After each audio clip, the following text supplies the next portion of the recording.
Hey guys, it's Will with Hong Kong Cinema Appreciation Society. This is why I like this movie. Today we're going to be talking about Black Lizard. This is a Shaw Brothers movie. It was released in 1981, and I really love this movie, and I've watched it several times. And there are people who really don't like this movie, and people who have just never seen this movie because it's not one of the more well-known Shaw Brothers films. It was directed by Chor Yuen, who also did Bat Without Wings, Death Duel, various other Shaw Brothers films. It stars Derek Yee, who's very famous, and then a number of other kind of like regulars from Shaw Brothers films. The best way I can describe this movie, I was like thinking really hard how to describe it. Imagine a Scooby-Doo episode written by Shakespeare, produced by the Shaw Brothers. It's like a supernatural movie that is at its core a mystery, but the mystery revolves around like decades-long intrigue and drama between these two families. And the two families' houses abut one another. And it's almost like this huge kind of sprawling mansion. And there's also like this kind of mysterious villain's lair. And in that aspect, there's also like an obvious influence to me from Universal monster films. Because if you look at, Frankenstein less so, but definitely with Dracula, with Wolfman, with the Mummy, you typically have some kind of central building, be it in I believe in both Dracula and in Wolfman, there's like a central mansion. And in Frankenstein, you have the castle, and then you have the little town next to the castle. Then there's a town in Wolfman. And in the Mummy, you have kind of like the place that they're staying and doing their research, right? I don't remember if it's a hotel or...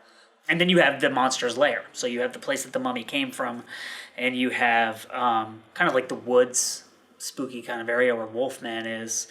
And in Dracula, you have Dracula's castle, right? And so it's this kind of like concentrated thing of major locations, one of which is kind of like the good guy's place, and one of which is kind of like the bad guy's place. And so this plays to that convention. And that convention has also been adopted by Guillermo del Toro. And so I also see Guillermo del Toro influence in this film. I'm a huge fan of Guillermo del Toro. And if you look at Devil's Backbone, Pan's Labyrinth, and Crimson Peak in particular, you see basically an identical narrative pattern. People are going to have gripes with that and be like, well, those characters are all really different and the plot unfolds in different ways.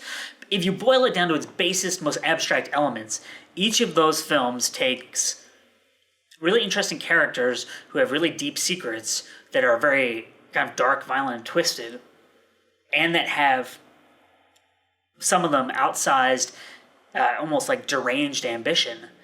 And you put those people in one place and you kind of lock them there, right? So in Devil's Backbone and Pan's Labyrinth, we're locking them there with war. In Crimson Peak, they're locked there by the isolation of where they are, by the economic needs of the character, by the fact that the wife is from the United States, so she's completely alone there, right? And then there's a snowstorm that kind of traps them there. And this movie has a very similar kind of narrative pattern. Like you have these two families and their houses are there, so they're trapped into these houses, and there's a supernatural element. There's this kind of like ghost story mythology, and also a lot like Guillermo del Toro. In almost every Guillermo del Toro film, there's an opening sequence that explains a mythology that carries on throughout the whole film, right? So this is in both Hellboy movies, this is in Pan's Labyrinth. You see this a lot in Guillermo del Toro's films. And in this movie, you open with a little explanation of this kind of legend of this black lizard that lives in this lake that comes out every 3 years, and then like bad and weird things start to happen. And so this is all kind of this like milieu in which this film takes place.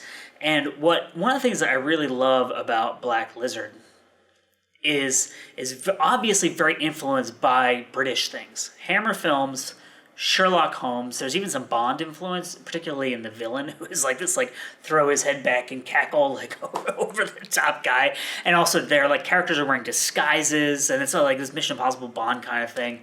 And I know Mission Impossible is American, but this movie obviously does have some influence from Bond films. And that they kind of like the cultural transposition that they do, where they take this influence from Hammer films, and they take this influence from James Bond, they take this influence, very obvious influence from Sherlock Holmes, because you have a mystery and there's supernatural things happening, but the onus is on the detective to determine whether or not there actually is supernatural stuff at play, or if someone is messing with your head, which becomes a very interesting element to the film that I'll kind of go into detail on in a second here. But to take all these British things and to put them in this Chinese context and to make it a Shaw Brothers film with like the sword fights and stuff is just really, really interesting to see how that works and how those influences play out. There's also this very Hitchcockian element to this film where the characters in the film are playing kind of mind games with each other.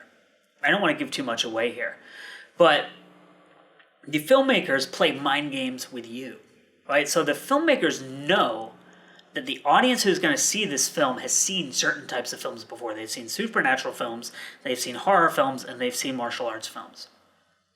And it takes tropes from all of those movies, and it plays with them in ways that you don't expect, and it gives you things that you didn't realize you were going to see.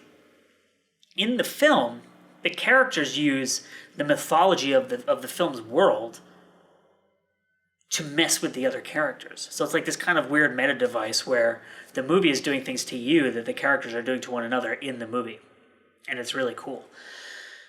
There's a great ambiance in this film. The music is really, really good, and it takes from a number of elements. So like I said, it came out in 1981, so it does have like some kind of like synthesizer-y, spooky, eerie 80s kind of music, but then there's also like more traditional stuff that you'd expect to hear from Shaw Brothers. It has great, great sets, like all Shaw Brothers movies do.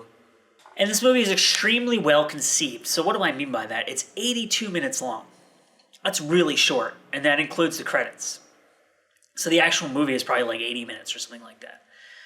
And it wastes no time whatsoever in anything. You have this big opening scene. It's almost like The Godfather, where it's a big wedding. And you meet all of the characters, and you learn all of their relationships to one another, and you learn the mythology of the film. And then we skip ahead to a few years later, and the plot has started. And there's no wasted space anywhere. And there's a lot of mysteries happening in this movie. It's like mysteries within mysteries within mysteries.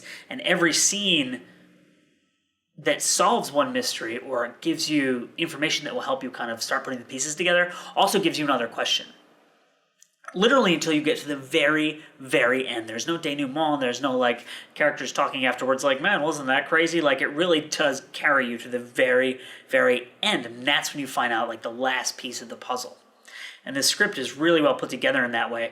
And the way that this movie is conceived has led some people to say, and I've read like some little like blog pieces, reviews and stuff like that about this movie, that it's convoluted. And I completely disagree with that. And I would think that I would argue that the idea that it's convoluted comes from a few different things. One, it's complicated. And so you have to pay attention. But it is not convoluted. Like there's never a point at which you're like, this doesn't make sense, or I have no idea what's going on.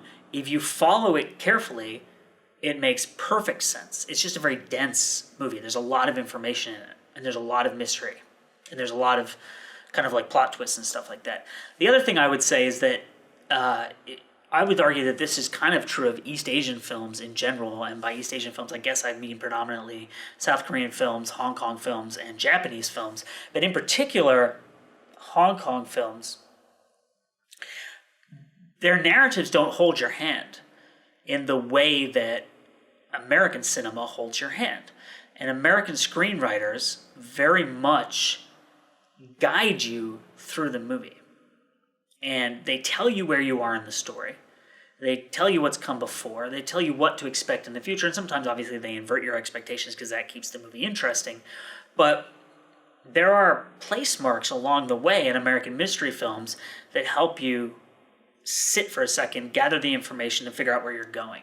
Hong Kong films don't do that typically, at all, in any way. Infernal Affairs is a movie that to a T embodies that aspect of, we're not going to tell you anything, we're just going to give it to you, and you have to follow it. And if you are conditioned to watching American films and you were to watch The Departed, which is a remake of Infernal Affairs, and then watch Infernal Affairs, you'd be like, I like The Departed more because I know where I am along the story.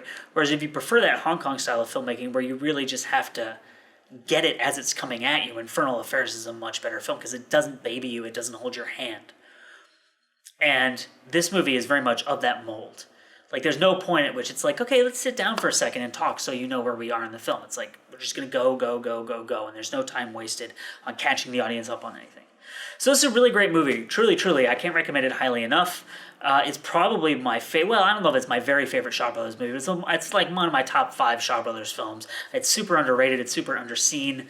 And it's just a great, really fascinating film to study as an act of, taking influence from all these different places and making a coherent, singular whole that doesn't seem like a ripoff of all these different things and that works really well on its own. So, Black Lizard, Shaw Brothers film, released in 1981. Go check it out.